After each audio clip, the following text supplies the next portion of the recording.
ഇന്ന് നമ്മൾ മൊഡ്യൂൾ 5 ആണ് ഡിസ്കസ് ചെയ്യാൻ പോകുന്നത്. മൊഡ്യൂൾ 5ൻ്റെ കണ്ടൻറ് എന്ന് പറയുന്നത് ഇതൊക്കെയാണ്.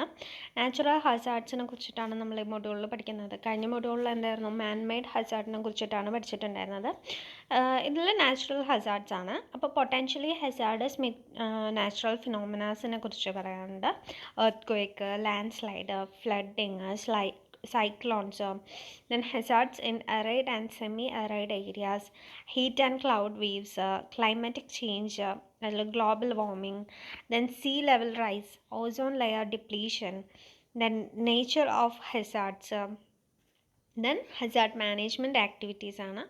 disaster mitigation, natural hazard prediction, emergency preparedness, disaster rescue and relief, post-disaster rehabilitation and reconstruction, education and training activities, then vulnerable elements to be considered in the development planning for natural hazard management. ഇത്രയും കാര്യങ്ങളാണ് വരുന്നത്. അപ്പോൾ നമുക്ക് ആദ്യം തന്നെ എന്താണ് natural Hazard എന്ന് നോക്കാം. ഇപ്പോൾ നാച്ചുറൽ ഹസാർഡ് എന്ന് പറഞ്ഞു കഴിഞ്ഞാൽ എന്താ? Natural hazards are naturally occurring physical phenomena caused either by rapid or slow onset event which can be geophysical, hydrological, climatological അല്ലെങ്കിൽ ബയോളജിക്കൽ. അതായത് നാച്ചുറലി ഒക്കർ ആവുന്ന ഫിനോമിനൻ ആണ്. അത് ജിയോഫിസിക്കൽ ആവാം, ഹൈഡ്രോളജിക്കൽ ആകാം, ക്ലൈമറ്റോളജിക്കൽ ആവാം, ബയോളജിക്കൽ ആവാം. ഈ ജിയോഫിസിക്കൽ എന്ന് പറഞ്ഞു കഴിഞ്ഞാൽ എന്താ വരുന്നത്? Earth quake, land slide, സുനാമീസ് and volcanic activities ഒക്കെ എന്താണ്? ജിയോഫിസിക്കൽ ആണ്, നാച്ചുറൽ ഹസാർഡാണ്. ദെൻ ഹൈഡ്രോളജിക്കൽ എന്ന് പറയുമ്പോൾ എന്താവും വരുന്നത്? ഫ്ലഡ്, നമുക്ക് കോമൺലി അറിയുന്നതാണ് ഫ്ലഡ്. ദെൻ ക്ലൈമറ്റോളജിക്കൽ എന്ന് പറയുമ്പോൾ എന്താ വരുന്നത്? Extreme temperatures, drought, then wild fires, ഇതൊക്കെയാണ് ക്ലൈമറ്റോളജിക്കൽ വരുന്നത്. ദെൻ മെറ്റീറോളജിക്കൽ ഉണ്ട്.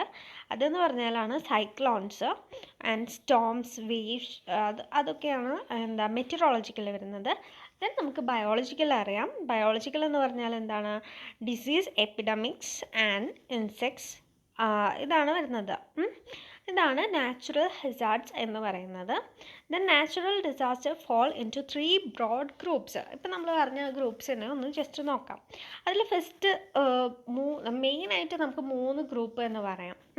അതിൽ ഫസ്റ്റ് ഗ്രൂപ്പ് എന്ന് പറഞ്ഞാൽ those caused by movement of എർത്തിൻ്റെ മൂവ്മെൻറ്റ് കാരണം ഉണ്ടാകുന്ന ഡിസാസ്റ്റേഴ്സ്. അത് ഏതൊക്കെയാണ്?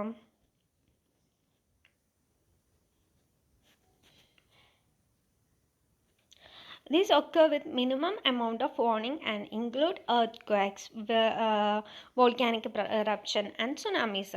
അതായത് എർത്തിൻ്റെ മൂവ്മെൻറ്റ് കാരണമാണ് ഇതൊക്കെ ഉണ്ടാവുന്നത്. They are difficult to predict and impossible to stop. നമുക്ക് സ്റ്റോപ്പ് ചെയ്യാൻ പറ്റില്ല, പിന്നെ അതുപോലെ തന്നെ ഇമ്പോസിബിൾ ആണ്, പ്രഡിക്റ്റ് ചെയ്യാനും ഡിഫിക്കൾട്ടാണ്. All that can be done in to take appropriate action to limit damage and loss of life after they occur. Okay, next വരുന്നതാണ് weather related disasters. Okay, weather related എന്തൊക്കെയായിരിക്കും നമ്മൾ പറയുന്നത്?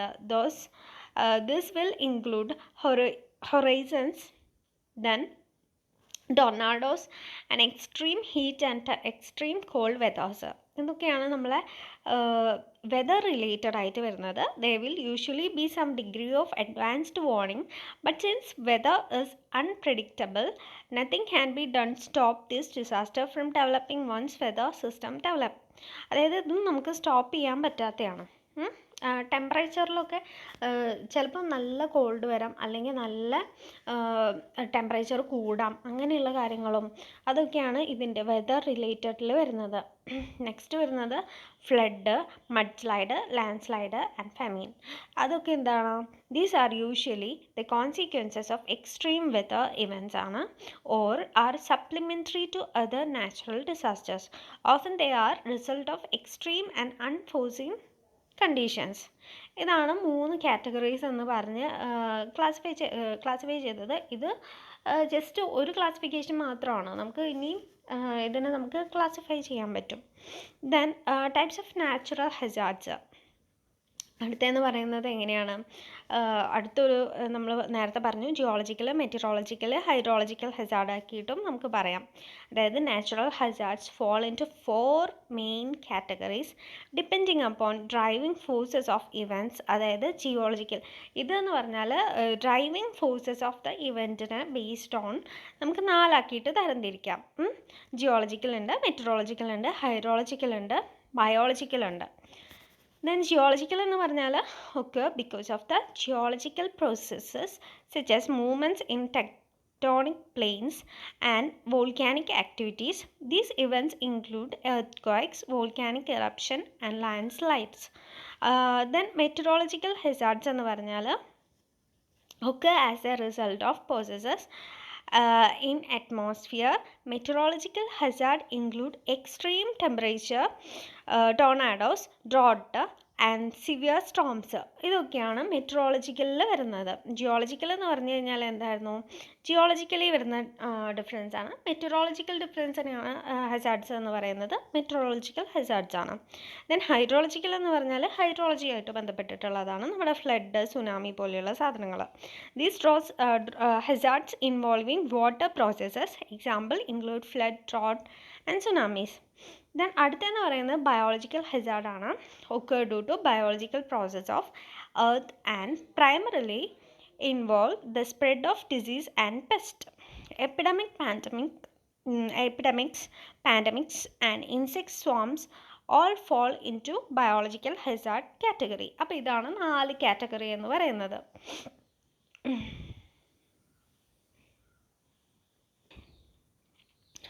പിന്നെ നമുക്ക് അടുത്തൊരു ക്ലാസിഫിക്കേഷൻ പോലെ നമുക്ക് പറയാവുന്നതാണ് catastrophic hazards, then rapid onset hazards, slow onset hazards. അതിൽ കാറ്റസ്ട്രോഫിക് ഹസാർഡ്സ് എന്ന് പറഞ്ഞാൽ ലാർജ് സ്കെയിലായിരിക്കും ഇത്. That affect large number of peoples or have worldwide effects ഉണ്ടാവും. പാൻഡമിക്സ് വരാം, അതായത് ഇപ്പോൾ കൊറോണ പോലെയുള്ള അതൊക്കെ നമുക്ക് കാറ്റസ്ട്രോഫിക് ഹസാർഡ് ആക്കിയിട്ടാണ് മാറ്റിയിട്ടുള്ളത്. ദ ലാർജ് വോൾക്കാനിക് ഇറപ്ഷൻ ഉണ്ടായിക്കഴിഞ്ഞാൽ അത് നമ്മൾ കുറേ പീപ്പിൾസിനെ എഫക്റ്റ് ചെയ്യും.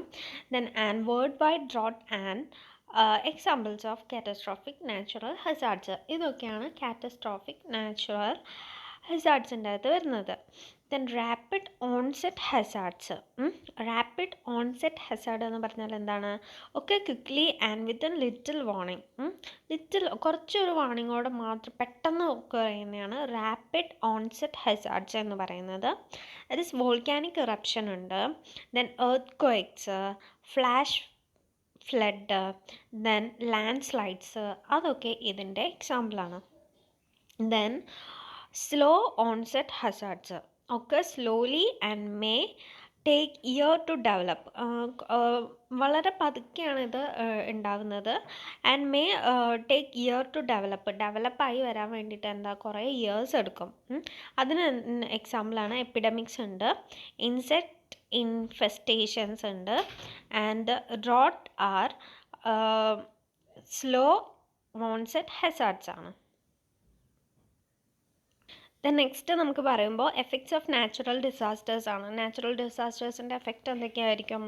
Large volcanic eruption can disturb plant growth by spewing enough ash into air to restrict sunlight and cool temperatures. This would be considered a tertiary effect of disaster. Then ആദ്യം തന്നെ നമ്മൾ ഇതല്ല നോക്കേണ്ടത്. നമ്മൾ primary effect, secondary effect, tertiary effect എന്ന് പറഞ്ഞ് 3 effect ഉണ്ടായിരിക്കും. അപ്പോൾ അതെന്തൊക്കെയാണെന്നാണ് നോക്കുന്നത്.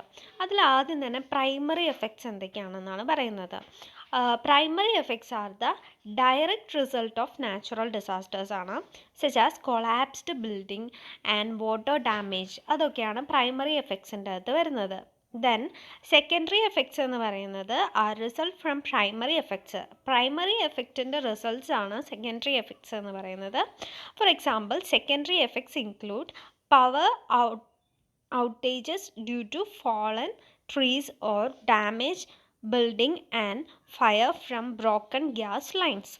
In these examples, the fallen trees and damaged building would be primary effect of caused that power outage and fires. അതായത് സെക്കൻഡറി എഫക്റ്റ് എന്ന് പറഞ്ഞാൽ പ്രൈമറി ഒരു എഫക്റ്റ് ഉണ്ടായി, ഒരു ബിൽഡിംഗ് കൊളാപ്സ് ചെയ്തു അല്ലെങ്കിൽ ഒരു ട്രീ ഫോൾ ചെയ്യുക അങ്ങനെയുള്ളൊരു എഫക്റ്റ് ഉണ്ടായി, അത് കാരണം വേറെ എഫക്റ്റ് ഉണ്ടാവുന്നതിനെയാണ് നമ്മൾ സെക്കൻഡറി എഫക്റ്റ് എന്ന് പറയുന്നത്. പ്രൈമറി എഫക്റ്റിൽ നിന്ന് ഉണ്ടാവുന്ന എഫക്റ്റിനെയാണ് സെക്കൻഡറി എഫക്റ്റ് എന്ന് പറയുന്നത്. അപ്പോൾ ടേർഷ്യറി എഫക്റ്റ് എന്തായിരിക്കും? ലോങ് ടേം എഫക്റ്റിനെയാണ് നമ്മൾ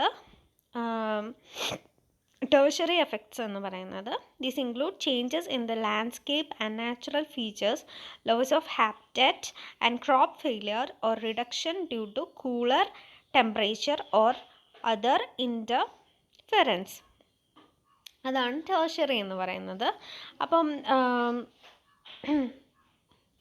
ലോങ് ടേം ആയിട്ട് വരുന്ന എഫക്റ്റിനെയാണ് ടേർഷ്യറി എഫക്റ്റ് എന്ന് പറയുന്നത്. അതായത് നമ്മുടെ നാച്ചുറൽ ഫീച്ചേഴ്സിനെ തന്നെ ഇത് മാറ്റം വരുത്തും. അതേപോലെ ലാൻഡ്സ്കേപ്പിൽ മാറ്റം ഉണ്ടാക്കും. ദെൻ ലോസ് ഓഫ് ഹാബിറ്റേറ്റ് ഉണ്ടാകും. ദെൻ ക്രോപ്പ് ഫെയിലിയർ ഉണ്ടാവും. Then reduction due to cooler temperature or other interference. ഇത്രയും കാര്യങ്ങൾ കാരണം ഇതാണ് ടേർഷ്യറി എഫക്റ്റ് എന്ന് പറയുന്നത്. അപ്പോൾ ഇത്രയാണ് നാച്ചുറൽ ഹസാർഡ്സിൻ്റെ റീസൺസും എഫക്റ്റും വരുന്നത്.